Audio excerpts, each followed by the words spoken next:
We made this.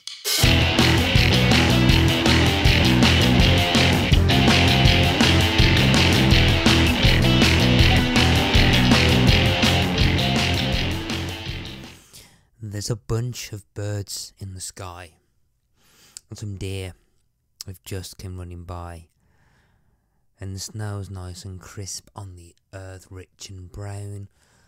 Just another Tuesday morning on the Pick a Disc podcast town. Hi, yes, this is Matt Latham. I'm the host of the podcast you're listening to, which is called Pick a Disc, and this is the podcast where someone picks a disc to talk about for whatever reason they want to. And today, I'm welcoming back Bo Nicholson to talk about the soundtrack to a film that for over 20 years I've been obsessed with and can't find fault with.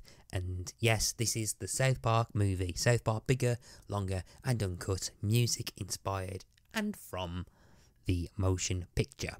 And I have been looking forward to talking about this episode, and it's such a bunch of fun to talk about a lot about the film, about the controversy around it, and the music and the songs from it, because a lot of people seem to be surprised it's a musical.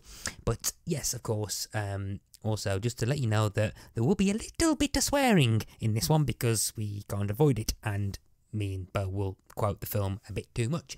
So yeah, you have all sorts of that thing to look forward to.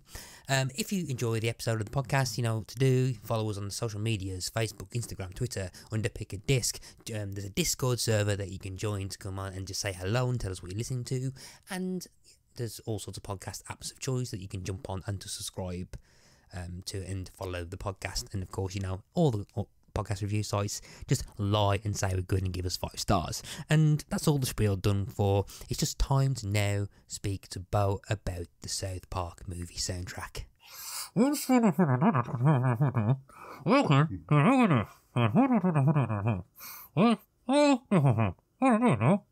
super. Thanks for asking. I assume you just asked me how I was. I'm not up with my Kenny that much, to be honest.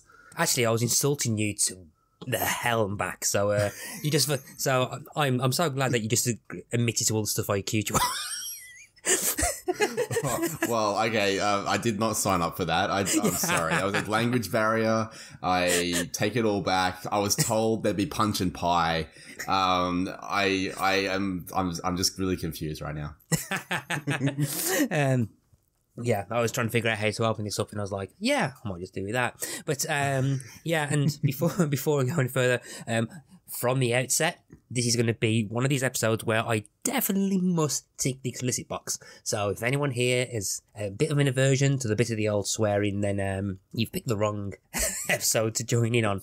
But I'd say so. Yeah. There's a couple. It's like there's explicit language in some of the titles of the songs, so I think it's going to be hard to avoid. Yes. But yeah, returning to the podcast for his second appearance, Bo Nicholson from Academy Watch and Pretty Fly and other podcasts. A few too many shows, really, isn't it? It's like I've sort of is it appropriate to say that I've whored myself out to the network? I've got 3 shows with us, so that one. So yeah, Academy Watch, Pick a Disc. Sorry, not Pick a Disc. That's your show. Wait, yeah, what? I'm taking your show. You haven't been told yet. No. Academy Watch, Pretty Fly, and of course Movieversaries as well. That's my other recent show, which I'm expecting we're going to do an episode together later on this year, just quietly, you and me. Yeah. I bet we're going to say it's a better film, obviously. But, so this is a movie soundtrack, and there's actually an episode of Pick a Flick where me and Tony speak about the film that we're going to be talking about, and it pretty much is 75% of us just quoting it.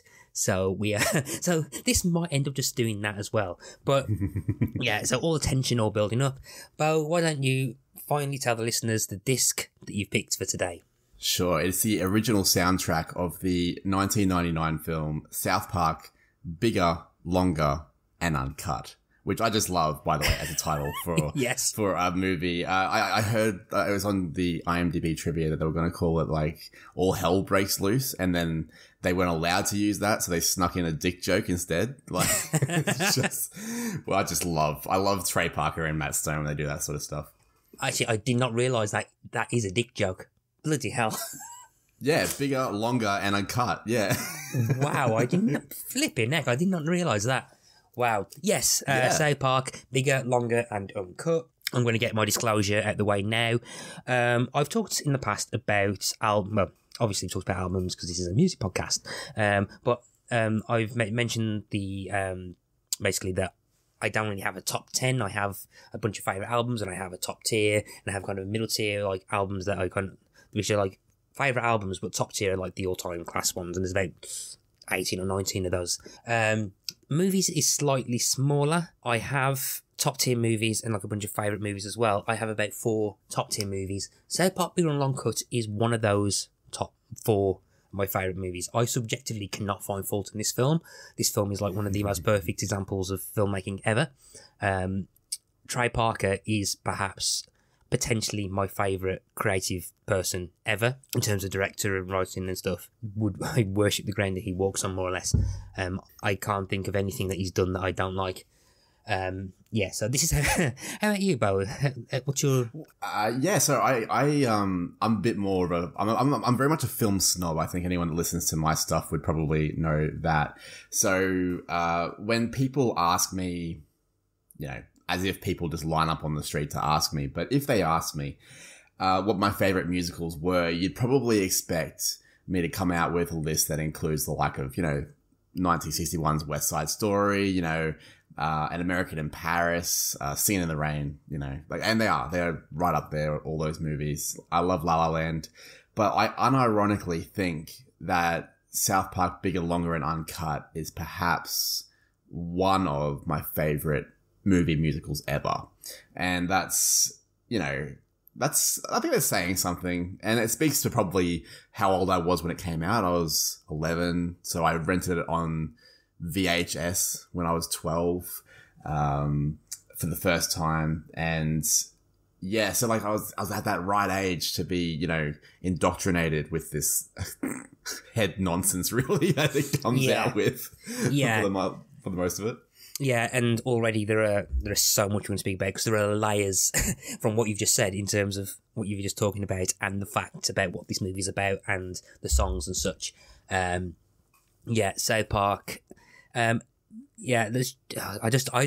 really unsure about where to start with this because there is so much to talk about before we even get to the song itself. So obviously you've picked it because it's one of your favourite musicals and you was about 11. So was it something you hired yourself, or did you have to pay a homeless guy to rent it for you? Or I'll have 5 tickets to Asses of Fire, please. No. Why? This movie has not a language. Next, please. Yeah, I'm sorry. We've already started. We just ended already. Hey. Actually, no. My older cousin, and he was about like 14, 15. So I would have been about 12 when we rented it out. He was about 14, 15. And our parents are pretty cool, so they just sort of let us do whatever we wanted to do. And it was on the same weekend that I had a bit of an awakening because we hired Embrace of the Vampire as well, which was like very erotic vampire movie with Alyssa Milano from Charmed, which just blew my 12-year-old mind.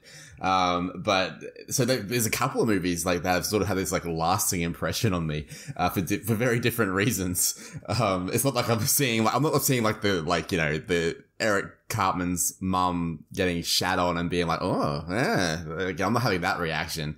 But that was funny. Yeah.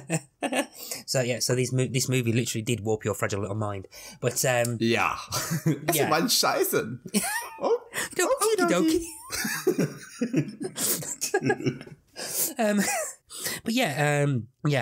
I think for me, I remember, I think I borrowed the VHS because the movie came out. When did the movie come out? The movie came out 99. So yeah, around June. So I was 13 when this came out. So I never saw it at the cinema. I think I had friends that snuck in to watch it. And Matt Stone and Trey Parker remember saying, "Oh man, Wild Wild West are going to make millions from us with kids trying to go into." Yeah, I remember that vividly. I think I borrowed the VHS. I think I was about 14 or something, 15. Yeah, and when I was kind of like, yeah, and I say when I was into South Park, I'm still watching South Park. I still watch South Park, so that's how much of a thing it is, and I'll get into a bit more than that in a sec. But yeah, I remember watching the VHS, and then me and my friends were just like quoting each other. A friend of mine back when I was in school, a friend of mine called Simon, he would occasionally just go, "I hate you, Matt. I hate you, Mark. I hate you, Gamebo. I hate you, Ben. I hate you, Sam." So yeah, we would just do that all the time. Goes, "Oh, I hate you, Simon. I hate you, Mark." Yeah, that's how much he just sort of like that kind of thing where he just like quotable. I remember a couple of years, like maybe after the movie came out, I put together like a mixed CD of my favorite songs. And when I was in my early teens, I was an angry teenager. So I had like a lot of heavy metal, which was very off-brand for me now. But when I was younger, I was into heavy metal. So it was like Slipknot and Korn, I think, was like around a similar kind of time. Limp Bizkit, you know, I consider Limp Bizkit to be heavy metal. They're not really. But, you know, that was heavy for me. I was, you know, they were swearing lots. And then I would sneak in some like comedy songs as well that I downloaded off LimeWire back in the day. Yes. And this is like so after Napster and you know before other you know things. So I was downloading off LimeWire, and I had like Adam Sandler's Piece of Shit Car that was on the CD. I remember that, and about 3 from this soundtrack for sure. Primarily Uncle Fucker. That was straight up, like, yes. right? Like one of my favorites, which we will talk about very soon. Yeah, it just like become part of the lexicon.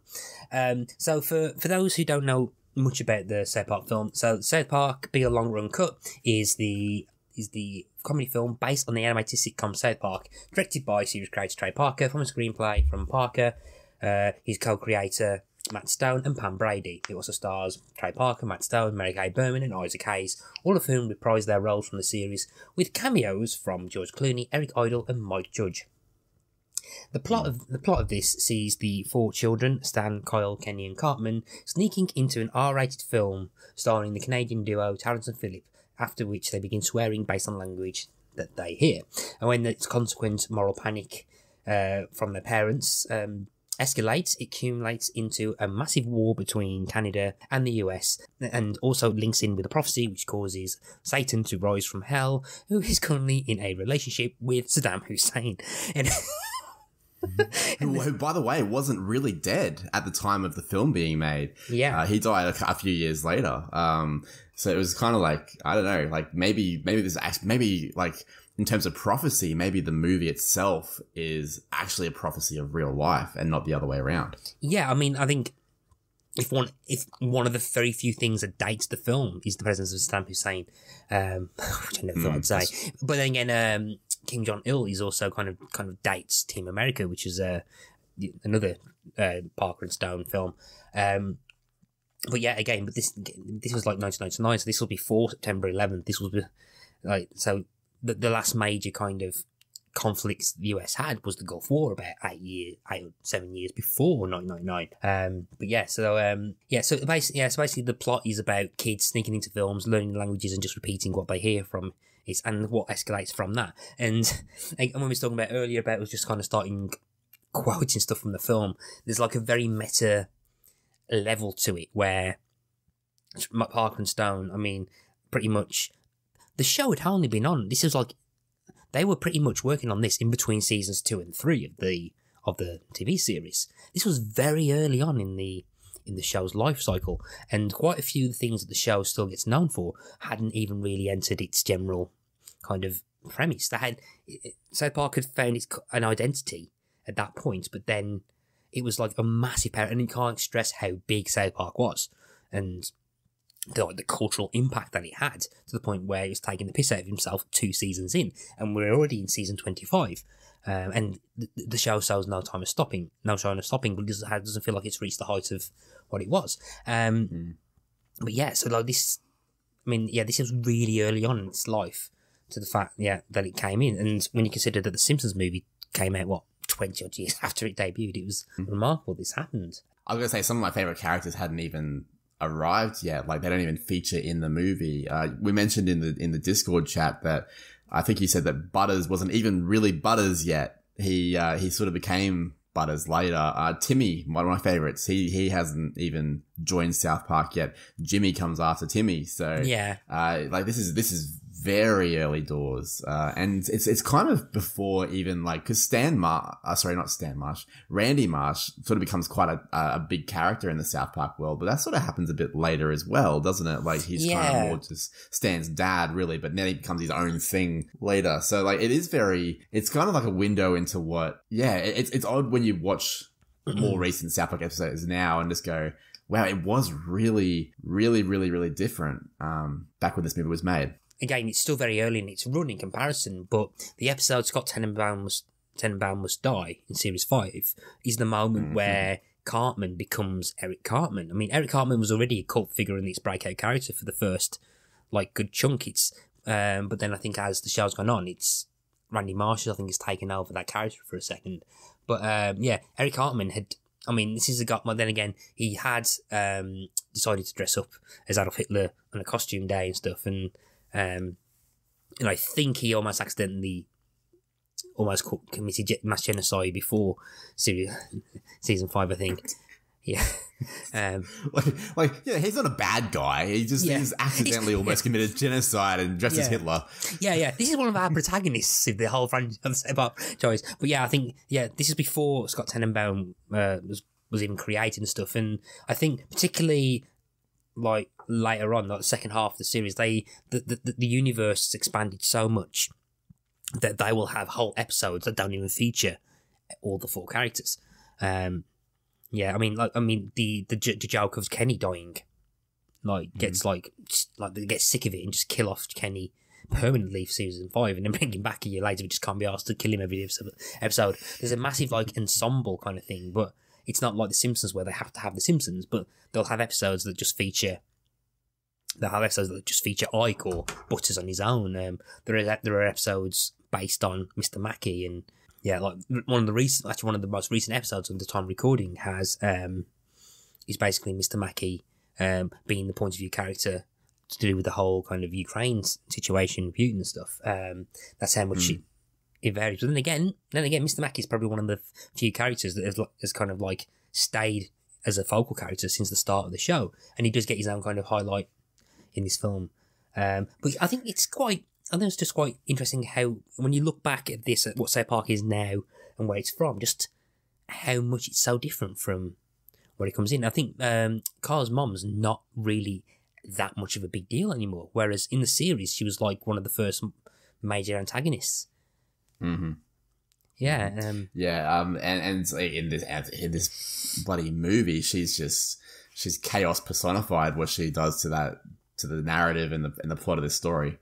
Yeah, she's like the secondary antagonist of the film, or at least she's the character. She's like perhaps arguably the character that she's she's probably the most important character in the film. And you think about it in terms of a narrative point of view. With the film itself, the film is South Park. Okay, the film and South Park, one of those things that on a surface level, you do think it's totally humour and everything. But when you sit back and look at it, South Park has always been so much more intelligent and layered than you think it has any right to be. Yeah, definitely. And I think it's one of the things that's always drawn me to Parker and Stone's work.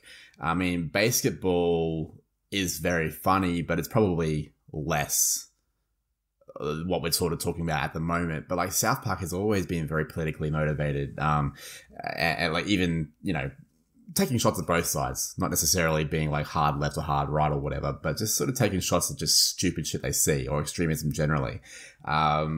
Team America was one of the most biting satires of the American-ism, where they just think they're the center of the world,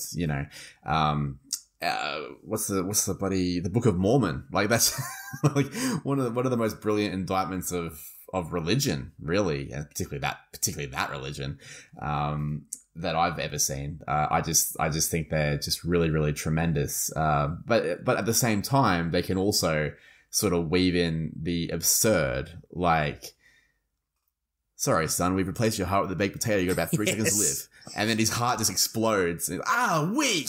Like,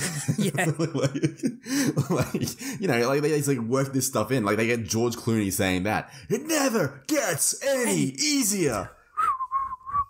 To be fair, I mean, if I ever put a jacket potato into the microwave, in my head, every time it finishes, I'm like, in my head, I don't say it out loud, but like, it always goes into my head. Who's baking a potato? I'm baking a potato. Damn it, I'm not going to lose this kid. Sorry, sir, I missed lunch. Oh, dear. But mixed in with political humor. There's race humor. There's the effects that the media has on children. That conversation was very, very prevalent at that time. I remember it might have been both of them, but I think it was just Matt Stone. He was in the Bowling for Columbine documentary by Michael Moore. Oh, I've seen that. Yeah, so that's after the Columbine shootings. Mm-hmm. And then it sort of goes from, okay, well, is it gun laws? Probably, yeah. Here's some evidence. Let's talk to Canada. Let's talk to America, do some comparisons. They also go and find Brian Warner, who's a very controversial figure nowadays, and sort of always was because he was Marilyn Manson. They interview him. They interview Matt Stone because there's people in the media that posit that people like Matt Stone, Trey Parker, Marilyn Manson are the ones that are inspiring school shootings, which I think is pretty unfair. So this conversation's all happening. Meanwhile, Kenny lights himself on fire, dies, and then, all the mothers go berserk. So it's for that time, it was very topical that media controls children and the way they act and teaches them the wrong things. They grow up and become school shooters when they're teenagers. Let's sort of draw a line here. And they just attack that in the most Trey Parker and Matt Stone way possible, I suppose. But the point being is that conversation was pretty much, particularly in the early noughties, about the influence of the children stuff. But then again, this comes up in like Gen X podcasts or anything, particularly in the early 90s with this briefly came up, this comically came up in the Har episode where like it was talking about, do you know where your children are, kind of thing. That kind of like scaring parents into kind of disciplining children and stuff. But the general theme and that the film and some of his songs do as well is the fact that you can't just blame children for picking up content, and the film does that, where it says, it's not meant for a certain audience. So that's literally one of the lines in the movie, like, isn't it? Like where like they're doing an interview with like the Canadian Minister for Movies. Yeah, that's it. Yeah, and he's just like, it's got this rating, like kids aren't meant to see it, and it's like, well, kids are gonna see it. He's like, whatever. Can I finish? Can I finish? Okay, now I'm finished. Yeah. But then, now this is not the first time that Canada has caused a bit of a stir. It's like, now, we've apologized for Brian Adams multiple times.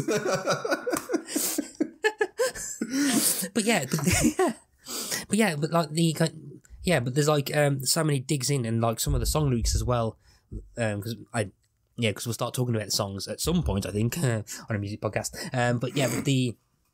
But the film posits the idea that about kind of like parental advisory, like the parental advisory sticker, parents should at least have an idea of what they're doing. And I'm not 100% sure on what the R rating means. I'm assuming it's kind of like 12A, but slightly older, as the equivalent for the UK, because the movie ticketer says that, you need to be accompanied by parent or guardian. Whereas I think, like technically, which 12A films, anyone under 12 needs to be accompanied by a parent. Whereas like 12 or over, they can go in unaccompanied. I think the R rated, I think is 15. I think. I'm not sure. That sounds about right. I think in Australia we have there's G, which is general, PG is parental guidance, M is mature audiences recommended, but not enforced. MA is probably the equivalent of the American R, which is that you have to be 15 or accompanied by a parental guardian, or a homeless person. So, that you pay off. So I think that's what it was. And I actually read that in terms of R-rated, animations, it was the most successful of all time until 2016 when they had that Seth Rogen Sausage Party movie that came out. That was more successful. Yeah. Which I did not like as much as South Park, but yeah, like that. So for a long time, it was like the benchmark for crude feature films that are animated. Oh, wow. I wasn't aware of that. But it's kind of interesting that it does all that because exactly the same thing will probably Trey Parker and Matt Stone knew that's the same thing that will start being applied at them. So like they'll probably have angry mothers going, of course people are going to see the South Park movie. Kids are going to watch it and they're going to start repeating the stuff. And I mean, they're not wrong, but at the same time though, it's like and not to get too philosophy, it's like, you invite Bo Nicholson onto a podcast, you're going to get lots of movie chat and you're going to get some philosophy sprinkled in there. I apologize in advance. But it also dives into, but isn't there some beauty in the fact that Cartman is his own thing? Like, I know Cartman is a gross exaggeration of what a child is, but children do swear and stuff sometimes. And the parent who is a bit absent or a bit weak with the disciplining and stuff like that, they're the ones that are going to get walked over, like Mrs. Cartman is. But the moment you try and control him and you force him to be something that he's not, like he says horse fucker, gets zapped, and then doesn't want to say big floppy donkey dick because he's scared of swearing. So that's not a way to control a population. That's not a way to control kids. And it's certainly not going to produce free thinking, innovative people with interesting personalities. It's going to create a bunch of robots that do not say big floppy donkey dick, So, there's a lot going on in this movie in its 81 minutes, which is, a feat onto itself, including having like a dozen or so like quite good songs. Yeah. And as like accidentally planned it, we'll transition to talking about the actual musical elements of it because I think quite a few times throughout years, a bunch of people saying they're always surprised that this was a musical. It was a musical. I've always kind of thought that they've added the songs in because like, okay, we haven't got enough plot to pad out 80 minutes, so we need to put some songs in. And which is fine, but but I think that the songs themselves also allow Stone and Parker to also take more pot shots at different things. There's a lot of different musicals, classical musicals that are kind of parodies. A lot of the songs pretty much can be linked to other songs from other musicals. Now, my knowledge of musicals is quite weak. I'm not much of a musical fan, or anything like that. And I can't really think of any musicals that aren't Disney films. I can think of. I'm thinking of like one of my favorite songs from the movie and soundtrack is the La Resistance medley, sung by, what's his name? The English kid? What's his name? Gregory. He came from Yardale where he had a 4-point grade average. Yeah, it's like, I've been skating all morning and laughing and talking about memories past. Come catch me, Wendy. Like La Resistance medley, that's Les Miserables, like down to a T. One Day More, like that is where that's come from. And Trey Parker he's publicly stated he's a huge fan of Les Mis. It's his favorite musical. It was at the time of being asked about it. It may well be Book of Mormon now, but I'm not sure. But there is a lot of inspiration that's been drawn from this, and you could say that it's just padding to sort of pad out the movie. But I think they just genuinely love musicals. Yeah, I think the series wants to, but I think because of the tight time frame that the show usually has, they never really have the chance to do things that like The Simpsons or Family Guy sometimes do, where they have full blown musical productions and stuff. I mean, I think one of the big surprises I think people keep thinking of is that Seth MacFarlane, who's another person, he's a very divisive figure, but his success rate isn't always as high as Parker and Stone's when it comes to creative stuff. But like Seth MacFarlane is like one of the biggest classical line of lounge fan. He's a massive fan of lounge singers. He's a massive fan of musicals, and you can feel that through. I think he's someone who he hosted the proms one year, and there's a great. He's done one of the best versions of "You Got Trouble" from The Music Man, and I'm super talented dude, right? Like you see that with his character Brian, right? Like where Brian is the lounge, like that's his opportunity to use that skill through his show Family Guy.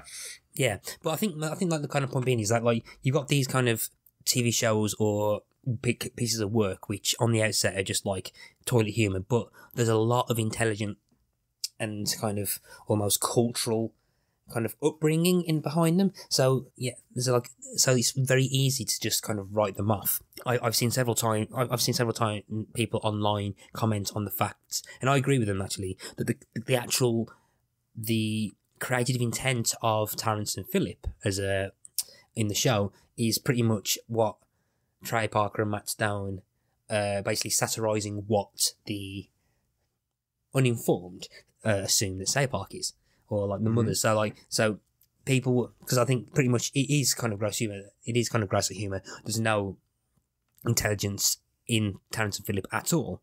But that's what I think that Trey Parker and Matt Stone are doing to satirise what people think Say Park is. I think that's probably a bit unfair on Terrence and Phillip. Like, for example, like, you know, like they have political and religious jokes. You know, like, for example, what did the Spanish priest say to the Iranian gynecologist? I don't know. What did he say? You know, like that's really, really biting political humor, I think. I mean, the in-universe stuff is quite like I think a lot of it is the intent that it's very self-aware in terms of what it's doing. I mean, like the first episode of series 2 of South Park peed a lot of people off because it was a Terrence Phillip Not Without My Anus, I think it was called, where I think a lot of the kind of concepts, because Saddam Hussein's the villain in that episode, and I think it kind of it adds a bit of layers of stuff onto it because of what Parker and Stone wanted to do. I think they mainly wanted to piss people off by prolonging the who Cartman's dad was that they set up at the end of series 1. But there's actually quite a lot of seeding for the film in that. Let's not move on to talking about the songs. So I'm going to move to the soundtrack now. Usually, I usually ask the guest to choose a song that they choose the first song they want to talk about. But I think as we're talking about Terrence and Phillip, I feel like it's only kind of fitting that we talk about the amazing masterpiece that is, and I'm going to say it again now. If you've not seen the explicit tag, you can do one, because we're talking about. I don't know. We've done about 40 minutes so far. Yeah. We've been pretty explicit. Yeah, but we're talking about the classic that is Uncle Fucker. Yeah, Uncle Fucker. I mean, to be fair, it is spelled Fucka, so that's not offensive. That's all good, I think. Uncle Fucker. And it's just like, you'd fuck your uncle, you fuck your uncle. And then it's into it. And like, for me, that's when the movie really, really launches into gear. It's the second song on the soundtrack, the first one being Mountain Town. It sets the table nicely, of the boys' innocence before they head to see the super sweet, Terrence and Phillip, and pay off a homeless guy to get them into the R-rated movie. And then you're just confronted with, you'd fuck your uncle. No, you'd fuck your uncle. I love that song. It definitely made it onto that mixed CD I was talking about earlier. It was one of the 3 songs that made it. I've always loved this song. I think part of it was because it has layers. Like, there's a little bit of being like, when you're 12, it's like, haha, this ain't fucking, that's naughty. That's why I like Limp Bizkit too. But then it was like, no, this is like really, really funny stuff. Like, especially like, when you get used to seeing more musicals and you see the way that they're doing their big dance sequence where it's just like, fucker, uncle fucker, fucker, you know, it's like actually really, really good. And then like it just finishes with my absolute, like, I shit you not, my favorite part of the whole movie, no question, is when it's just like, UNCLE, fuck you, Uncle Fucker, suck my balls. Like, I fucking lose it every time. I've seen this so many times. It was on this little CD that I had. I've heard it so many times, and I lose it every time. Just suck my balls. Like right at the end. I love that song.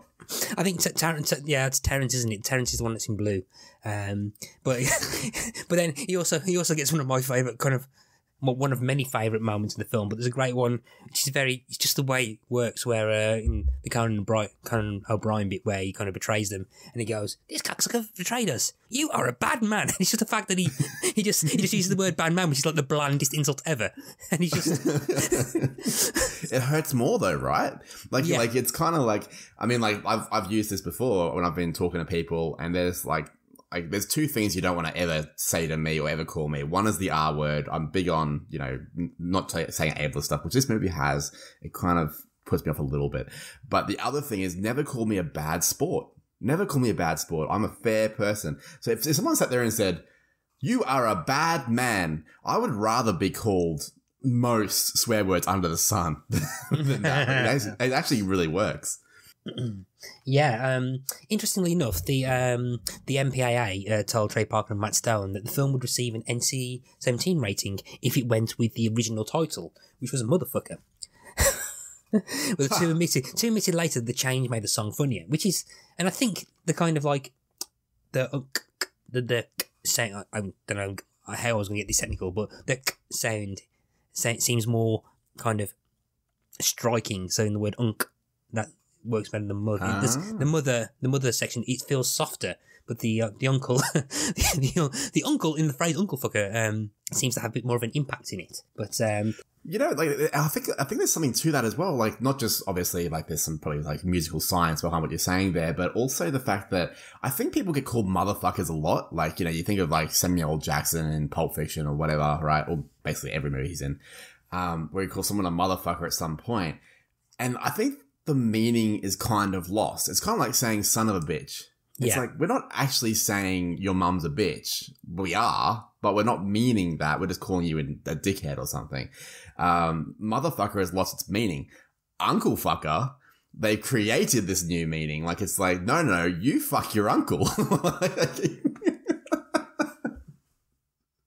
Which is, oh, God. Like, I just love it.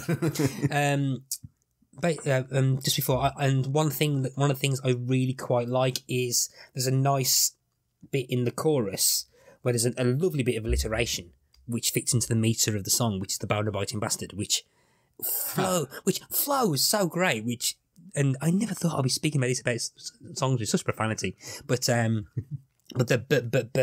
noise just makes the chorus flows, and I think it's easy to remember, which is probably bad news for the US, the American children in the late 90s. But and apparently kids in the UK and Australia as well, just quite yeah, exactly. But again, narratively speaking, it serves a point.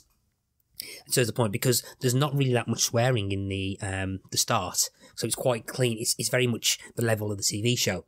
And and then it's just as soon as it comes in, it's the so brazen profanity, right? It's so brazen, it has a point. It's not gratuitous at all. It's meant to be there, and it ties in with the whole kind of like overall idea of the film as well. So like you can't even throw that at his face. It's so gratuitous. It's so over the top. But still has a genuine reason to be there, and it's so catchy as hell. I probably had a similar reaction to the kids, because you can see, it means something because of the direction of the movie, and it really focuses on the kids' reaction when it's just like he tells the Spanish priest and Iranian gynecologist joke, and he farts on Terrence, and then Terrence just goes, "You're such a pig fucker, Philip," and it's just like, What?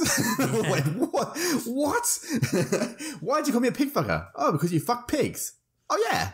Yeah, and I think as well, because I think the show at this point as well, I think it was only allowed kind of one instance I think in the season, because I can't think of much times where that word's used.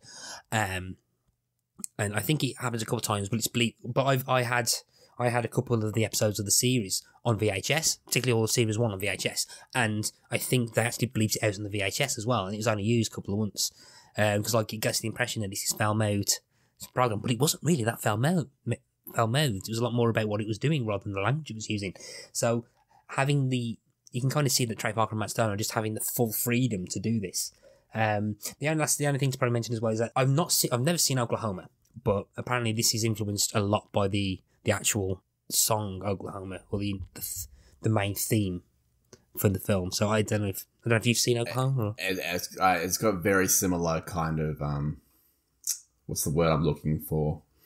Like rhythm, melody, like that. Mm-hmm. Like it's like, I don't know. It's got something similar there. I can see the influence for sure. Yeah. So, which song do you want to speak about next? Well, that's a tough choice. Yeah, like there's so many. I kind of want to save one for when I'm talking about what I'm going to add to the Spotify playlist. But I just want to like give a little shout out to like one of my little favorite bits, which is a lovely little song called Wendy's Song. There's the girl that I like, mm-hmm. Whatever. And then it's like, I know I can be cool if I try. Hi, Stan. Like vomits, like projectile vomits all over her. And she runs away screaming.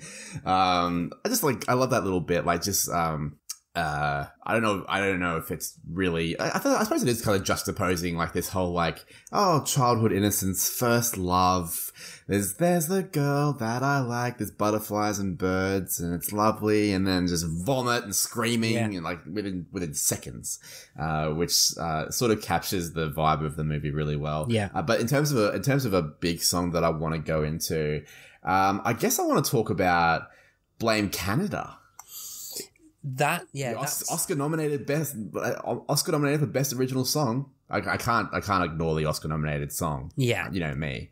Yeah, and I mean it's not my favorite from the film, but it's still, and this is where there's like no real duds in the whole film. But this is like, out of all the songs to make an impact, I was surprised that this was the one that made it to the point where it was performed live at the Oscars in 2000, I think it was, by Robin Williams. And I actually, going back, the first time I ever heard any song from the South Park film was from that performance. I had not watched the film yet. So the first, So the first time I had any real thing about any kind of concept of what, well, I knew of the film, but I never watched it. But anything from the film, any songs or content from the film that wasn't my friends quoting it, was Blame Canada performed by Robin Williams. Well, yeah, that's awesome. What a treat, right? Yeah, exactly. I think the reason it was the Oscar-nominated film, I think that was a strategy by the two studios that sort of owned Comedy Central. Because like how that works with Oscar nominations is that it's the studios that sort of elect.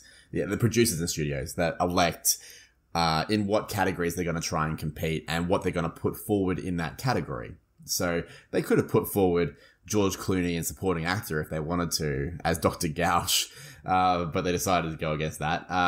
Instead, they went with Blame Canada in Best Original Song. And I think the reason for that is it's probably one of the cleaner ones. It's one of the ones they could probably get away with. Yeah. You can't get away with Uncle Fucker. You just can't. I probably would have liked to see them have a crack with La Resistance, the medley. I think that one could have been a decent chance. They ended up but it got nominated, which is really cool.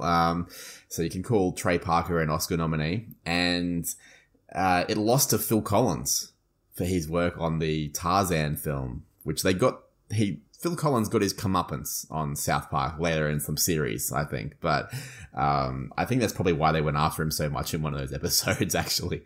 Blame Canada, like you, is not one of my favorite songs, but it is one that, if you're talking about the soundtrack, you really can't ignore because, I mean, thematically, in terms of the movie, it tells you a lot about the movie as well.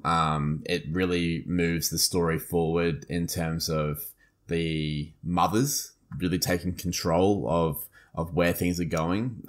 It's right before the midpoint where, you know, every midpoint for a story has a bit of a shift, a bit of a change. And with this one, it was, you know, this is just after Kenny's death. So then the mothers are all angry about this. And the midpoint, the shift, is when you have Satan and Saddam Hussein introduced into the equation because Kenny's now in hell. And so this is a very important moment in the movie. And if you were thinking of it like a stage musical, you know, it's like the last song before the interval, right? Like you gotta nail that big moment, and give the audience a taste, like to close that first bit, but then give them a taste of what they're going to get for the next half. So in a lot of ways, structurally, for the film at least, and this is funny because, like, you know, when you talk about breaking down a song, I can hear you talking about, like, you know, alliteration choices and the sound of a thing and stuff like that, because you come from that music background. I come from the film background, I guess, so it's like a bit different, but for what it's trying to do in the film, it's catchy and everything, so it's okay. It's a good song. It's a really great performance from Kyle's mum, Sheila Broflovsky, but it's very important to the movie as well. It tells a really important story, and in the legacy of the film being it's an Oscar-nominated movie. They had to read out at the Oscars, South Park, bigger, longer, and uncut. They got a dick joke into the Oscars. Like, that's, you know, like, you got to give them credit for that. Again, going back to the theme of kind of like one of the key themes is like responsibility of the parents. This is like one of the so there's a lot of kind of like interesting lyrical concepts in lyrical choices in this, particularly with the chorus where it's like goes, should we blame the government or blame society, or should we blame the images on TV? And no, yeah. Sharon Marsh, who has more dialogue, has about 10 times more dialogue in this film than Randy, which blows my mind. Randy has like one question I think he asks with Dr. Voznaka, played by the always great Eric Idle. But like Randy Marsh he has that line, and he sings in the kind of he's in the melody later on. The medley later on. But yeah, but Sharon says, don't blame me for my son Stan. He saw the darn cartoon, now he's off to join the clan. Which I think's I love the fact that they got the clan with a K. Like, yeah, obviously because it's the Ku Klux Klan. Yeah. I'm looking at what is the I want to get the lyric exactly right. Because my favorite lyric from this song is, I think it's Cartman's mum. And my have boy you got Eric lyrics in front of you? Yeah, and my boy Eric had my picture on himself. Now when I see him, he tells me to fuck myself. He told me to fuck myself. Yeah, like, that's like, it's like there's a really nice kind of, I can't sing this shit, but like it's like it's got this really nice kind of like almost melody to it, but it's just ludicrous what they're just coming out with there. And like again it says, should we blame the matches? Should we blame the fire? Or the doctors who are allowed to expire? Now for years, the way that's performed, I've genuinely thought the lyrics would, should we blame the matches, or should we blame the fart, or the doctors allowed them to expire? And it works. Yeah, I mean, like, yeah, this isn't on the level of this isn't the level of cynical, believe me, from My Chemical Romance Black Parade. But for years, I thought they were singing "Should we blame the fart," and I always thought that was a better lyric. Yeah, look, you're not wrong. I mean, like, obviously, it doesn't rhyme. With expire, so that, you know, yes, that, like, apart from that, yeah, no, I can see that works. Yeah, I can see that. Yeah, good song, worthy song. Certainly not a skippable song, I don't think. So Blame Canada, I certainly love to an extent. We must blame them and cause a fuss before somebody thinks of blaming us. And again, tying back to one of the key themes of the film. what I want to do as well is that what I want to quickly highlight as well is I'm not going to get too much into this, but pretty much apart from the Copy Shack employee, every single voice was performed by the late Mary Kay Bergman, who sadly took her own life later that year. And pretty much I think it's her singing voice in this as characters, and the performances are all top notch. All the different characters when they're singing sound exactly like they do when they're talking, and yeah, it's probably like a showcase for her in terms of what she was able to do with the characters. Yeah, rest in peace. She knocks it out of the park. No question about that. And that can't be easy, right? Like there's a reason that these people are, hopefully paid handsomely for their work as voice actors, because it seems like the kind of thing that would be very easy, but I promise you it's not. I can barely get a coherent thought together for a podcast episode with you. So, to be able to sing in those different voices like you're talking about, it's, she knocks it out of the park. Mm-hmm. And Oscar nominated as well, I suppose. Yeah. What other song would you like to talk about? It's easy, I'm good. Yes. That also made it onto the CD when I was a kid. I was quickly. You were hoping? Yeah, I was just watching. Yesterday, I was watching a couple of interviews with Trey Matt Stone. It says, "Oh, is there anyone that's based on real people?" And Trey Parker went, "You know what? I cannot believe I have not been sued yet. But when I was in school, I had a guidance counsellor called Mr. Lackey, who." and apparently that's what his actual voice was like, and like all the school kids would go, "Yes, Mr. McKay," back to him. Oh, really? Yeah, he's based on an actual human being who's got the exact same voice. It's interesting. A little tidbit as well, just to add to that, because there's obviously a lot of Trey Parker there, but it's also a little bit of Matt Stone, because in the background on one of the posters in the room where they're doing their rehabilitation, it says, "Get high on pottery" or something like that. And it goes back to a teacher that he had at school, where it was like, look, you can do weed or whatever you want. Don't do that. That's not the way to get high. Get high, not on pot. Get high on pottery. And Matt Stone has just held on to that joke for like decades to put it in the background of a song. Which I just love those little tidbits in the background of songs. But this is a very catchy song. It's, I love the whole step one, instead of assay bones, step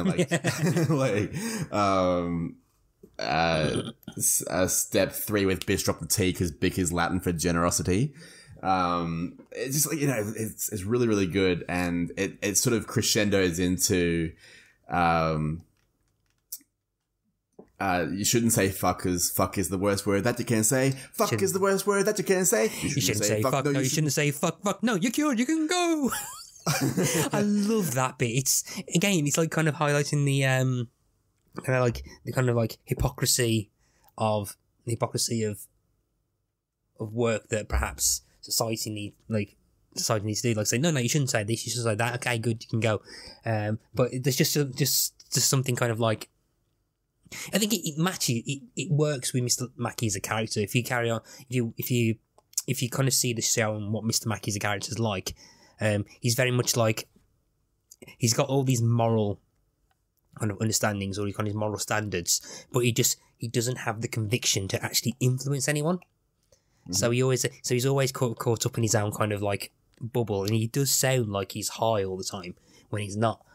Yeah, so he's got kind of the moral center, and he'll give all these advice, but he just doesn't have any conviction to be able to influence anyone.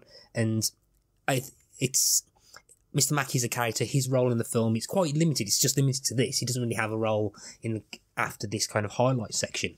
But I think I think he's kind of like seeing 23 further years of what they do with Mr. Mackey, kind of it enhances what his role is in this as well. So I kind of like that they gave him this kind of song. And whereas when you think about it, the two real recurring male, the two real recurring adult characters in the show at this point were Mr. Garrison and Chef. Yes. And I've got a point to make with Chef bit later on that we'll do after near the end. And yeah, with like you've got a musical and Isaac Hayes, and he's hardly in it. And you don't use him for a song. Yeah. Like I've never thought of that until this very. Like, you were just saying that, I'm like, holy shit! Yeah. The only guy that can really fucking sing. Yeah, yeah. And because I was watching the film last night, and the only kind of real thing that he sings, he goes, "And what a happy end! Americans and Canadians are friends again." And he just has that bit at the end, but yeah. So I love this song. I love the bit. I just love how the hypocrisy of it, and nice payoff. Now go home and try and find a better way to better yourselves. Straight back to the fucking cinema. And the guy, like, there's like 30 still school children that walk out, and the guy at the counter ticket the box office is just like, hey! Hey! How they keep fooling him. Unfortunately, that's when Kenny dies. So we have jumped around the soundtrack a little bit here, but that is like after Kenny dies. Oh man! Oh god, I love this movie, man. Yeah. I mean, with the actual CD version, because the CD version's actually not on Spotify, so I had to kind of listen to this on YouTube, and it's the first, because I never owned the CD, I never owned this soundtrack. So listening to the actual soundtrack is a very interesting experience, because all the kind of vocal tics and dialogue is removed, and like in this, there's certain brass layers that are removed, and quite a few of the lines from the kids are recorded by different actors. So it's kind of weird. It's kind of weird how different it is from the actual film itself. But I just thought I'll highlight that bit. But, actually, I just had a thought for the Spotify soundtrack later, the playlist that you've got later on. Is that going to be an issue? Because you can find the songs. I just thought I'd better double check that my song that I want to use is actually on here. It's not on the UK one, but I might be able to sneak one. Yeah, I think I've got something. So you can't access any of the songs on Spotify? No. Ah. That's going to be a hurdle. Yeah. And it's taken about 80 odd episodes before we got to this bit, but it's okay. We've still got a bit of time before I have to kind of make a decision. I'm kind of putting it off. I think I can probably, like, there is some like bootleg style stuff. So if you're down for some bootleg stuff, we can probably we'll get to that point. Okay. So, what are any other songs you want to talk about? Because there's still a couple I'd like to talk about as well. I do want to talk about one in particular that I don't want to reveal yet, because that's the one I want to add to the Spotify playlist. So, or just the Hall of Fame, I guess, even if it doesn't end up on a playlist. So I will hold my horses for that a little bit. But I do want to echo something that you said in the Discord chat about. I think it was you that said it. It was somebody. We were having this big chat about this movie because it's just fantastic, and you said something about like one of the best characters just for like a single bit is in this movie. Yeah. Was that you that was saying that? Yes. We're talking about the mole, and I was trying to figure out, and I was like, oh, he's only in it for about 15 minutes. I found a YouTube video which has every single time he's on screen. It's under 4.5 minutes. He barely has 5 minutes of screen time, and he's one of my favourite single appearance characters in any franchise ever. Yeah, I mean, he does a really, really great job. I really like his shit. Yes, yeah, okay, yeah. I'll talk about again Mark from Mark Adams, who's here talking about Prodigy. He's one of my co-hosts at Shoot Wrestling Comatose, and he says the idea of quotable dwarf about things that always go into regular conversation. The amount of times I go shit. I say that far too much. Yeah, it's and like I like one of the things I really like about the movie. It's like this little subtle thing, when he's just like, I fucking hate guard dogs. I fucking hate you. Like, you make sure, and he's explaining in great detail that Cartman has to fucking make sure there's no guard dogs. Cartman misses his assignment, and then but like before that, like he's giving him these directions over and over again, and Cartman's like, okay, you British son of a bitch. Like, and it's like he's not British, like he's French. I love it. I love that. I love like all that little bit. I love everything about it. Yeah, the mole's fantastic. So I just wanted to like mention, and his little refrain as well. It's not his. They call it the mole's refrain, don't they? Yeah. The reprise too. Ah, yes, that one. Yeah, it's just this nice little moment. Like it's well performed, well sung little bit. What do you make of Up There? Up There, I think that's one that gets better the older I get. I think when you're watching it as a 13-year-old, it's like a bit dull. It's a bit dull and kind of like, yeah. But then looking at it last night looking at it, and as I'm getting older, you can fully appreciate just exactly what it's doing. It's a great pastiche of Part of Your World from The Little Mermaid. Mm-hmm. It kind of warps your idea of who the villain is, because Satan's not the villain in this film. Satan's actually quite a very sympathetic character. No, I wanted to mention Up There because, like you, when I was younger, that was like that's the one to skip. Yeah. But it's not anymore. I think it's one of the stronger songs, actually. Trey Parker really unloads in that one. I don't think it's Trey Parker who sings the high notes, I don't think. I'm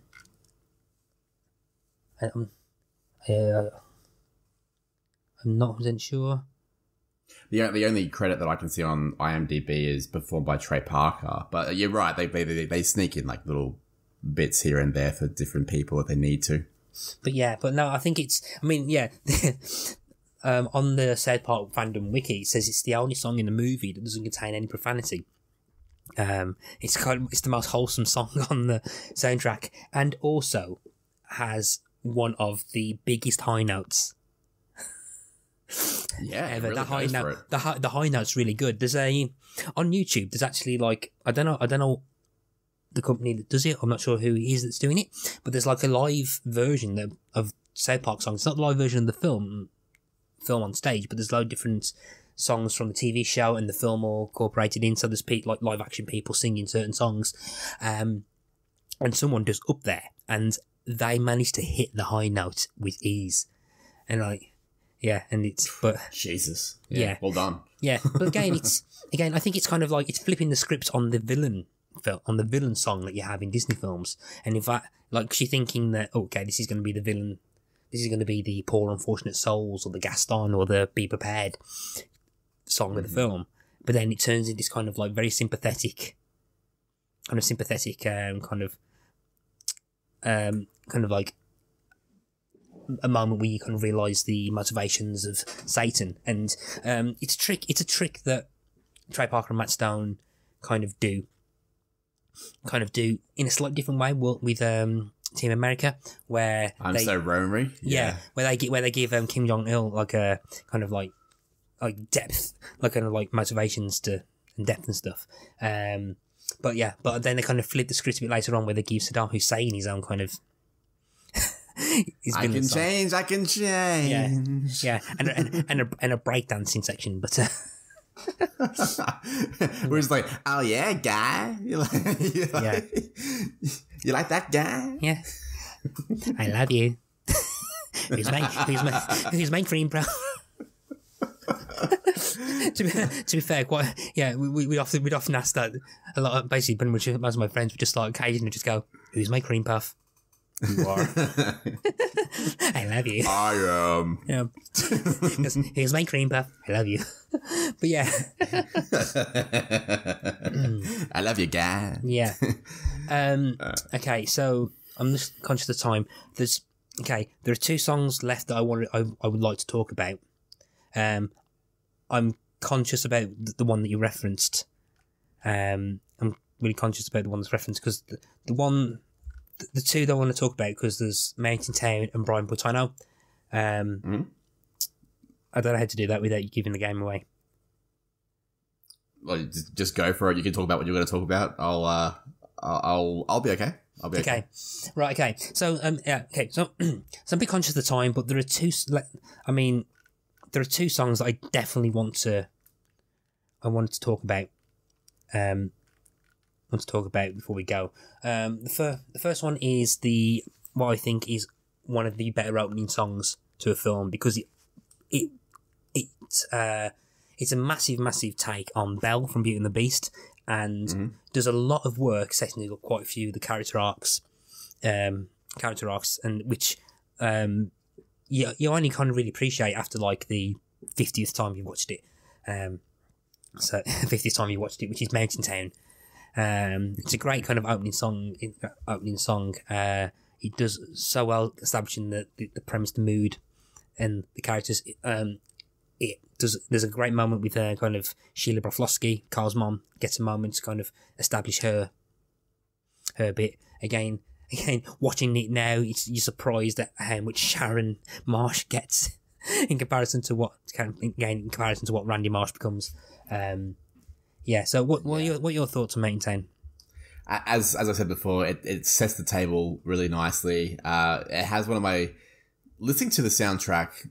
I did find this song on Spotify actually, and it was interesting listening to it because it doesn't have the spoken bits between the scenes. Yeah. So it's just like, oh, this is off-putting, because I was waiting for like the get out of my way. hey Ike, kick the baby, don't kick the baby, kick the baby. You know, like I was waiting for that, but it never came. Yeah, it's the same with the get out of my way. Other people stop to say hello, get out of my way, even though the temperature's low. But that bit's not in there, and I love that bit. Yes, it's one of the first jokes in the film.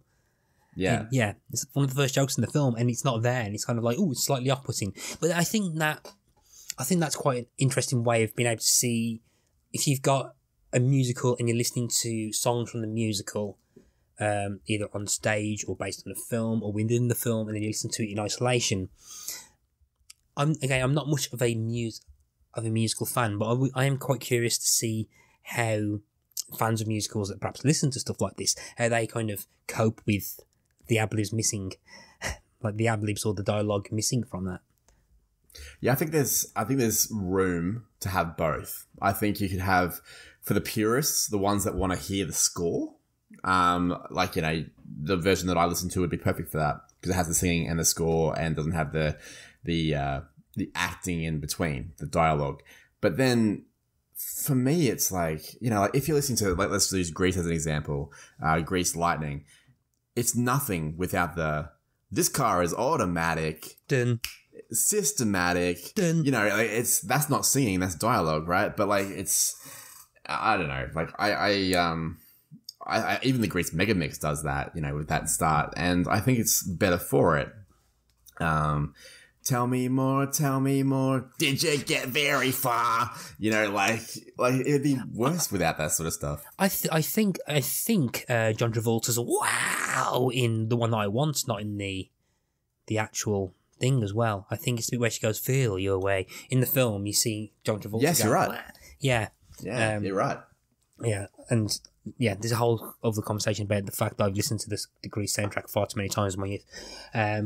Me too. Yeah, but again, it's that kind of establishing. So Mountain Town's like establishing Belle influence from Beauty and the Beast, which it's like it's a really good opening. It's one of the better openers from a Disney film, I think. I've got a soft spot for Belle, because when you think about it, it's ridiculous when you think about the stuff in it. But I think it sets up really well. It sets the thing well, and it's a great opening number, and you can feel this being on stage if they ever do a live version of it, and like how building up to the stuff,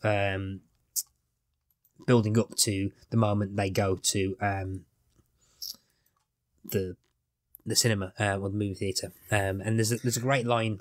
There's a great line again, which I think is the first time they start setting out the themes, where it goes, off to the movies we shall go, where we learn everything that we know, because the movies teach us what our parents don't have time to say. Which which is kind of like again, I never caught when I was slightly younger, but then when you, again, after looking at it when you're slightly older and appreciating a lot more of the sort of themes, that you catch that lyric and it's like, oh yeah. It tells you everything you need to know in the first song, and that's what a good opening song should do. It sets everything in motion. It works your way through a lot of first act in about 2 minutes, and it's catchy. It's well written, and the music sounds nice. So credit to it. I really like that song. Yeah. And very, very briefly before I move on to conversations about my favourite song in the whole film. There's the song seems to have its origins in the season 1 episode Weight Gain 4000, which is the second ever episode of the whole show. Mae McDaniels calls South Park a pissant white bread mountain town.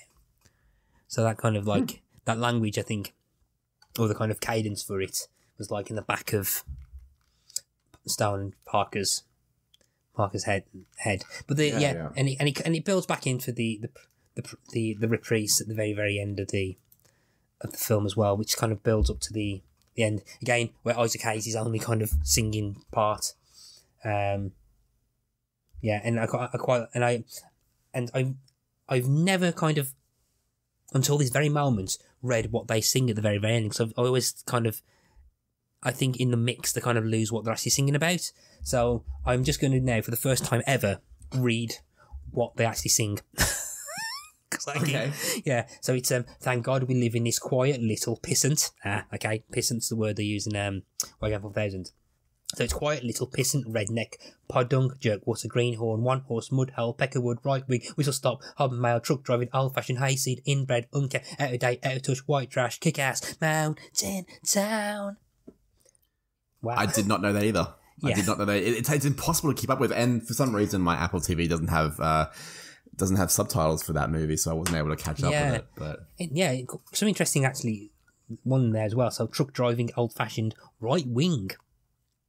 That's an interesting country town, Colorado. Yeah, that rings true. Yeah, but and I think before the 1 hour 18. Okay, so what I wanted to do is I want to bring up my favourite song from the whole movie, and I absolutely love this, and because there's a lot of stuff in the background of it as well, which is What Would Brian Boitano Do? Great song. Love this song. I've seen people say it's one of the weakest songs in the film. Those people are wrong. But I love this. But it's also got. I mean, it's got no kind of relevance to the song apart from the fact that I think it's just there's a bit in the middle where it reiterates the character arcs for Cartman, Dan, and Kyle, where it kind of tells the audience what they need to do next for the second half of the film. Mm-hmm. But it's a nice kind of reference to the Jesus vs. Santa, The Spirits of Christmas pilot they did in 1995. I don't know if you ever watched that or... No, I don't think so. Yeah, so one of the first things they ever did at South Park was, I think, the character that would eventually be Cartman was called Kenny. But it's like they did like a... That's how old it is. But like someone gave him $5,000 to do $5,000 to do this little animated short for a Christmas gift. So they basically had Santa and Jesus fight each other. And I've like heard of this. Yeah, but the kids stop and go, "Hey, what would Brian Boitano do?" Yeah, what would Brian Boitano do? And Brian Boitano comes in and does something. I can't remember exactly because it's been ages since I've seen it. But Brian Boitano is originally in the very first ever iteration of anything South Park related. And so it's a nice little throwback, obviously, to tie in with the movie. Yeah, and I think Brian Boitano is still one of the very, very, very, very few celebrities that Trey Parker and Matt Stone have always seemed to be complimentary towards. To the point where Brian Boitano actually uses music to skate to several times. When he's skating and stuff, because Brian Boitano, I think because he's a gold medal winning Olympic figure skater. So he's did routines to this song. He's also got he's now like a host of a food show on some cable network channel, which is called What Would Brian Boitano Make? He's publicly he's appeared to talk. He's talked on kind of retrospective documentaries on South Park. So he's fully giving credit to Trey Parker and Matt Stone for revitalising his post-skating career. And I think he's always said that he's never lined up, but he's always wanted Trey Parker and Matt Stone to turn up on one of his shows that he's done, but he's never had the chance to do it yet. Yeah, right. But yeah, so I always think it's quite nice, almost quite wholesome. Because apparently, people was telling him about it, so he went in to watch it at the cinema, like absolutely crapping himself, thinking, "Oh God, I know what these people are like. They're gonna rip me to shreds." And then he's come out being like the only celebrity they've said good things about. It's like, yeah, well, like, I mean, it depends, I suppose, because it could also be inclusive of like, and now we have Winona Ryder with her amazing ping pong ball trick. Like, and that's my amazing ping pong. Oh my God, have you heard what Winona Ryder's doing? You gotta see this. Can't miss this. I didn't miss one. Hey. You're right. He is one of the only ones that gets out unscathed. A song that I really like for sure. It's got like a really cool kind of rock tune, and in terms of just like little bits of musicianship that I really, really like. It has a very musical flavor to it. There's a bit where it has like a marching band drum with a cappella vocal, like just like a tiny little like 5-second bit in the Brian Boitano song, like right towards the end. I think it's on Stan when he's singing a little bit. I can't remember the exact lyric to line it up, but just like little bits like that. I like it when this is not as thoughtless as people would think it is. They would sit there and think, South Park are doing a musical, I bet that's shit. Or I bet that's just like gross humor. And it is. And there's lots of it. But like there is a lot of craft that has gone into it, which we saw when we went and saw the Book of Mormon, Yeah. And Team America as well. There's a lot of craft in the music and the way they put these songs together.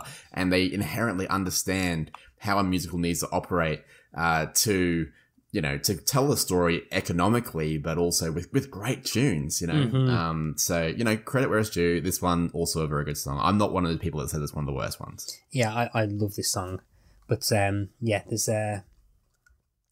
again, there's bits where, there's a bit where Cartman Carlos Stanley goes, I want this feature pet of me, it's my stunting my vocabulary. Great little bit where, the bit where it goes, because Brian Boitano doesn't take shit from anybody. Cartman doesn't actually sing that bit until From Anybody. So, because he can't say the word shit without the V chip kicking in, he doesn't actually sing the lines with swearing in it. I still, that's a nice, the nice bit. And to add to that, using the word anybody when the rhyme for that bit is anyone. So like our brain is like, we're looking for rhymes in songs. That's how it works. And we're sitting there and we're following along and it's slowing down and it's drawing it out for any, and we're like one. And it's like, no, they go with anybody. They change it up. It's fresh. It's new. It's dynamic. I'm a fan. Absolutely. Yeah. Because I not had the CD, I never really listened to a lot of the stuff that appears on the Inspired By section. But apart from this one, because it appears in the credits, and the DVD-A version that plays over the credits, I absolutely adore this version. Because it's also, it's also the version, there's also a music video version that appears on the DVD. So I saw the video of this, and it's called Part 2. It's sung by DVD-A, which is Trey Parker and Matt Stone's kind of folk rock punk group, and it turns the song into this great kind of line dancing folk punk Celtic kind of almost like Dropkick Murphys song. Yes, good comparison. Yeah, I can see that. Yeah, and it's brilliant. It adds its own. It takes away a lot of the kind of character bits from Stan, Kyle, and Marsh. It takes away the great kind of Brian Dennehy bit, which still makes me laugh. Did someone say my name? Who are you? Who are you? I'm Brian Dennehy. I've got no idea who the hell Brian Dennehy is. Me either. Yeah. Get the fuck out of here, man. Brian Dennehy. But I love the thing, like the because there's a bit where they kind of like there's no cups involved, but they start like doing percussion on the bar in the video and stuff. And then has a bit where, and the amount of times that this refrain has just entered my head where he goes, I've never seen a man eat so many chicken wings. I've never seen a man eat so many chicken wings. And then it goes kind of like, almost like, kind of like metal vocals. I've never seen a man eat so many chicken wings. I was just drinking some water. I almost spat it out just then. Like, what? Yeah. But I think as well, I mean, the song lyrics about it has that kind of like, if you look into it slightly deeper into it, it's the idea that kids have their kind of heroes or people that they look up to. I think this is mainly Trey Parker and Matt Stone kind of projecting the fact they're kind of like what Brian Boitano did, or the fact that what I've seen online is that apparently a lot of people just think he's the sweetest person in the US, apparently. And like there's a great video for the 20th anniversary where Brian Boitano does a message saying, to Matt and Ben, I was going to say, congratulations for reaching so-and-so, so-and-so, and for the Academy Award, blah, blah, blah. And then suddenly someone behind him goes, this is Matt and Trey. Oh, for fuck's sake, I don't know. And basically, and basically going, why do I have to speak to Matt and Trey, for God's sake, blah, blah, blah, blah, blah. Are we okay, tell me, let's do this again. Hi, Matt. Hi, Trey. Well done. I'm so glad to be part of this. And we're clear? Oh, for God's sake. So he's like kind of a good sport over it. But I love that bit. I love that song so much. And that chicken wing stuff. It's one of those few things where I consciously actually keep the credits playing. Good call. It's rare that you get a song that's just, I'm one of those movie fans that I like to try and wait till the end of the credits. I just think it's a respect thing. I try and keep an eye out for names that I recognize or whatever, and the crew and everything. And, but like if the song's rocking away as well, it makes it a little bit easier, doesn't it? Yeah. Yeah. It's a conversation about songs over end credits. You might need to make a note of that for when I appear on Movieversaries. Okay, fair enough. All right, I will do that for you. Yeah. Do you want to do like a top 5? Is that what you want to? You want to do like a ranking or like? No. Because of the film that I want to talk about. There's a certain remix that I want to talk about. Very iconic. Yeah. Yes, and new listeners will be able to find that out when I eventually appear on the Movieversaries podcast. So in terms of reception, there's not much I can find in terms of the soundtrack itself, because a lot of it's tied into the film, film review and stuff, and it's a lot of it's kind of like a lot of people are surprisingly, a lot of people were surprised at the critical reception of it, and it has general favourable reviews and stuff. But I'm not going to get too much deep into that section. But the soundtrack itself, it reached 4 on the US top internet albums on Billboard in 1999. It was 6th. It was 6th in Finland, 15th in Norway, 28th in New Zealand, 20th in Canadian albums, but reached the US Billboard 200 at 28. And I wonder if the Canadian version had they just dropped Blame Canada out of it or something. Yeah. Any Canadians listening, let us know. And it got gold in Australia, got silver in the UK, and gold in the United States, where it sold 500,000 copies. Honestly, that just proves that Australians are absolutely taste monsters. We just love that stuff. Yeah. So, a couple of the usual questions I usually ask at this point can't really be applied. So, you can't say if you've seen South Park live, but have you seen the Book of Mormon? I have. I saw it in London. Okay. About in 2016, end of 2016, I saw it, and so I didn't get to see Trey Parker and Matt Stone or anything like that. I didn't see Josh Gad. He was in the original Broadway, but I really enjoyed it. I thought it was really good. Yeah, same. I was looking forward to it, and it's a lot better than I expected. There's a bit of crossover with the Mormon episode of South Park, all about the Mormons, but that's a conversation for a whole different podcast. I think so that crosses over to other albums in the Subject's discography. But the only thing I'll probably mention is that I had and played to death Chef Aid, which is based on the episode Chef Aid. There's some great songs littered throughout the show, like Chocolate Salty Balls and like. Some of Mr. Hanky stuff. There's some great songs in the show as well. Yeah, there was. I remember kind of not realising that the version of Chef Aid I had was the censored version until far too recently than I would like to admit, and it explains so much. I remember listening to Nowhere to Run on YouTube, and suddenly like half the lyrics were back in. I'm like, what the hell is this? So basically, I had a censored version of the album, and listening to the version of Moose Tea and Hot and Juicy, the Horny was the conversation between Trey Parker and whoever plays the producer. It's like all completely different because they're swearing all the time. And my head was like, what the hell is this? This is bananas. So we've got this. Now, song for the playlist. Now, we don't have... when I tried to find stuff on the UK version of Spotify, I struggled. But I'm going to still ask you the question, and it's going to be framed into that. Whether it can go onto the Spotify playlist is unsure. Whether I can find an alternative version to go on Spotify, but I'm gonna ask you the question anyway and see if I can find it. If not, then I'll still try my best to find a way of highlighting it. So for those people who not listened to this before, what this is, I'm going to ask Bo to pick one song from this album to be immortalised forever in the Spotify Hall of Fame. So Bo, which song are you going to talk about? I have found it on my version of Spotify. It is La Resistance, the medley. I love, in my old age, I have grown to really, really enjoy overtly musical styled songs. I don't know what it is. I have changed. I like Saddam claimed that he could. I can change, and I have. And I adore it. And it's got some of my favorite bits in it as well. So in terms of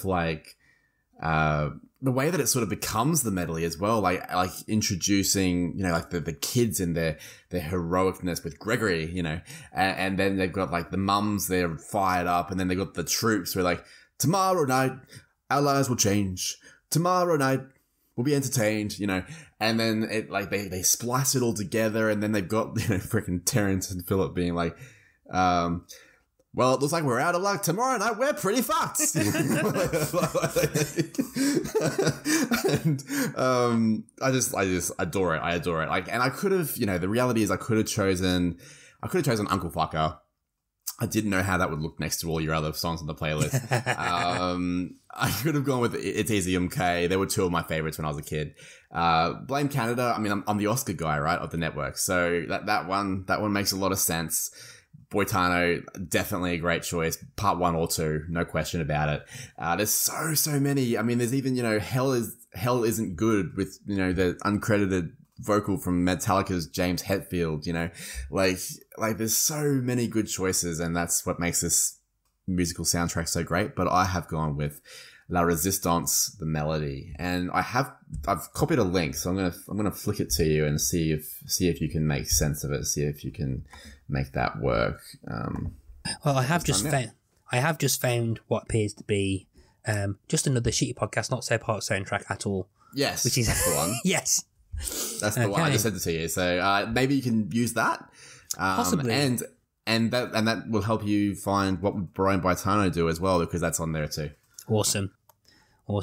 So again, it's a great song. The vocals for Gregory was performed by Howard McGillin, who is a American actor who's known for all sorts of things, but he also performed the role of the Phantom for Andrew Lloyd Webber's The Phantom of the Opera. Oh, really? Yeah. Wow. Yeah. Cool. Very briefly, one thing I completely meant to actually point out that I completely forgotten to is that a lot of the music and songs were not only written by Trey Parker, but also co-written by a guy called Mark Shaman, who, if you look on his Wikipedia page, it's someone you would never have actually thought would have gone to help work on the South Park movie. And I think a lot of the success of the songs themselves, as much as some of the songs are great from the TV show, I think his involvement makes it a key part of why they feel so much like a film, like an actual proper music film. For those who don't know, he's he wrote the music and co-wrote the lyrics for Hairspray. He's collaborated on all sorts of films, and TV as well. In theatre, he's been involved with also Catch Me If You Can, Charlie and the Chocolate Factory, all sorts of things. He was involved in the Prop 8 musical as well. There's a lot of... Yeah, I mean, I can list all his stuff on there. He's also been involved in actual things to do with Academy Awards. Yeah, dude's been nominated for 7 Oscars. Yeah. So, yeah, I saw that, I'm like, who is this guy? And then like, oh, that's that guy. So he's had a lot of fingers and a lot of pies, Mark Shaman has. I just wanted to make sure that I gave props to him before we ended. It would be remiss of us not to, and our friend on the podcast, Sean Wilson, and also Tony Black, they're very into their film scores, so I'm sure they would like a shout out for Mark Shaman. They would know exactly who that is. Yeah. And so with that, we are now reached the end of our conversation about the South Park film. And Bo, it's been an absolute joy talking about this, and surprisingly, I have not descended into quoting as much as I expected to do. So, So to be clear, there is no punch and pie? No, there is no punch and pie. Oh, damn it. I was promised punch and pie. No, thank you very much for having me. It's my second time on the show, and it's always a pleasure. I didn't need to do any legwork to convince you to like this one. Yes. To peel the curtain back for the listeners at home, this was a situation where Matt himself has come to the group and been like, I really want to talk about this, like, who's going to do it with me? And I'm like, shit, yes, son, get me in. Yes. Like, I'm like, absolutely. I love this movie. I love the soundtrack. So, this was a bit of a Matt pick, but it's definitely a Bo pick as well. Oh, yeah, that's all right. Matt picks have somehow made their way to other people's picks in the past, so it's fine. Before we end for good, if people want to find you and your other podcasts, where can they find you? Well, I've got 4 other podcasts, 3 on the We Made This Podcast network. What I'll do is, Matt, I'll send you my link tree, and you can put that in the show notes if that's okay. And that'll direct people to all my stuff. But if you're into Oscars and prestige films, my show Academy Watch should have round up by now, by the time this airs, because the Oscars should have happened by now. We're recording before the Oscars, to peel the curtain back again. Movieversaries, make sure you give that a follow. That's celebrating great films on a significant anniversary, and Mr. Matt Latham will be appearing on that sometime in 2022 to talk about one of his favourite films, which is not South Park, Bigger, Longer and Uncut. It's a film from 1992. I'll give that much of a clue. And Pretty Fly, a 90s nostalgia podcast, my friend Daniel Lang. A bit of a hiatus at the moment because his life is exceptionally busy. He's got a child on the way. He won't mind me revealing that. He's revealed it before. So, congratulations to him and his wife. And, apart from that, if you follow the link tree, you'll find links to all my stuff. Or you can follow me on Twitter at Bo, which is BO_pioneer. So that's where you'll find me. Yes. I'm looking forward to my appearance on Movieversaries, which will probably also descend into just me quoting the film. Which I look forward to. Yes. And again, with that, we are very much at the end, and I just want to say, Bo, is that after all this, screw you, I'm going home. Screw you again. I'm going home. You've been listening to Pick a Disc, and I've been your host, Matthew Laver. Our theme music is Pump by Kevin MacLeod of Incompetech.com. Pick a Disc is hosted by the We Made This Podcast Network, and you can find them on www.spreaker.com/user/WeMadeThis. You can find the Pick a Disc show site on www.spreaker.com/show/pickadisc. You can find us on all the usual social media type places like Facebook, Instagram, Twitter under Pick a Disc. You can also email us on pickadisc@gmail.com. Until next time, happy listening to all those discs that you are picking. Goodbye. Hello everyone, this is Tony, Network Chief of We Made This. As you know, our podcast network brings together a brilliant assortment of talent who talk about all kinds of pop culture content, such as the episode you've just listened to, or maybe you're just about to listen to. We're not going anywhere, but we'd love to keep the lights on for even longer if you're able to support our network on Patreon.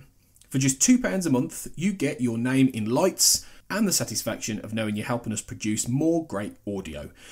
And for £3 a month, you'll get your name in lights, but you'll also get access to an exclusive bi-monthly podcast from the We Made This talent pool on podcasting, pop culture, and, well, you tell us. We'll take your suggestions. For less than the price of a coffee per month, you can help keep We Made This going. Just head to patreon.com/We Made This. That's patreon.com/We Made This. And get the ball rolling. Now, back to your scheduled programming. Elsewhere on We Made This. Frame to frame. For Sean's benefit, these are all ex-players. Just so you know, mate. Yes, they all these used are to be all- NBA players. If you don't know who Shaquille O'Neal is, there's a problem. Can I get right? Okay, let me just announce that right then. There's a problem because just to put my cards on the table, I did not know that these were real basketball players until halfway through the movie, and then the joke only hit me halfway through. I was like, oh, now I understand where the gag's coming from because I thought You've never heard of Shaquille O'Neal? I mean, I've heard of him, but I didn't know that was him. So it's probably not really much of an answer, is it? Really, it's pretty lame.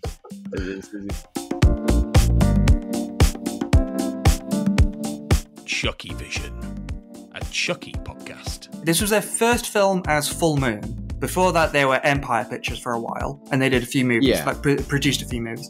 This was the first big hit for Full Moon. I think it was just this film for 89, and then in 90 they produced like 3 films, and then in 91 they produced like 5 films, and then in 92 they were producing like 10 films, all in 1 year. Yeah, that's a lot. They exploded during the early 90s, and they've still been kind of like that today. Like, announced in like 2019, and then it was done during 2020. They announced the Deadly 10. These 10 movies they were going to produce and create in 1 year, and they were going to live stream all the behind the scenes and stuff. Sadly, they only made like 2 of those films because then Corona hit, so like they couldn't actually push out as much as they used to. That's kind of their spirit, kind of this independent spirit. You know, Troma does it as well. A weird mix between quality and quantity. Academy Watch, a prestige film podcast. Every other discipline in film comes from somewhere else. Acting comes from theatre, writing comes from writing, you know, like music comes from music, like everything comes from somewhere else except editing. Editing is the one thing that is intrinsically filmic about film, and to not show that is just a hilarious disrespect to it's completely insane. That's the one I mean, don't get me wrong, I hate it. I hate cutting any of them, but I can kind of squint and sort of kind of see if you've got to pick ones to eliminate, like eliminating some of these technical ones. And I mean, score seems like a bridge too far to me, but you know, fine. But like you said, editing is just such an intrinsic part of the art. Check out all of these shows and more on the We Made This podcast network.